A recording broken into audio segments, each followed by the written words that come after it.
જન્માષ્ટમી. જન્માષ્ટમી એટલે શ્રાવણ વદ આઠમ. એ દિવસે મધરાત્રે કૃષ્ણ ભગવાનનો જન્મ થયો હતો. આ વ્રત કરનાર ઉપવાસ કરે છે. શ્રાવણ વદ આઠમ એ દિવસને જન્માષ્ટમી કહે છે.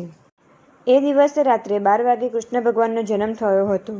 રાધન છઠને બીજે દિવસે શીતળા સાતમ અને શીતળા સાતમને બીજે દિવસે જન્માષ્ટમી.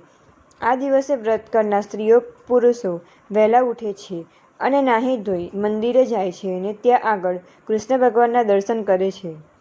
ઘેર આવીને ગીતાનો પાઠ કરે છે. આખો દિવસ ઉપવાસ હોય છે અને બપોરે ફરાળી વાનગી ખાવાની હોય છે. બને તો ફરાળ કરતાં પહેલાં શ્રી કૃષ્ણ ભગવાનની કથા વાર્તા સાંભળવાની હોય છે. રાત્રે 12 વાગ્યા સુધી જાગરણ કરવાનું હોય છે અને એ દરમિયાન મોટે ભાગે ભાઈ બહેનો ઘેર અથવા તો મંદિરમાં ભેગા થઈને રાત્રે ભજન ગાય છે.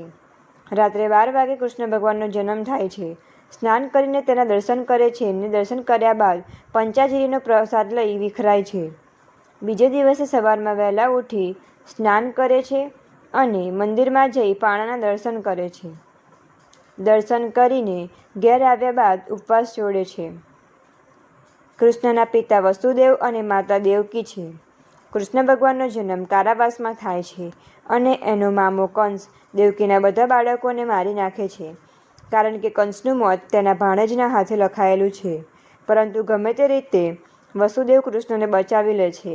જશોદાને ઘરે કૃષ્ણને છાનામાના મૂકી આવે છે અને જશોદાને ત્યાં તાજે જન્મેલી બાળકી લઈ આવી તે કૃષ્ણની જગ્યાએ મૂકી દે છે.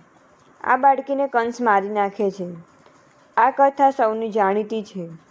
આ વ્રત સૌથી પહેલું યુધિષ્ઠિર રાજાએ કર્યું હતું અને તેથી એમણે ગયેલો વૈભવ પાછો મેળવ્યો હતો.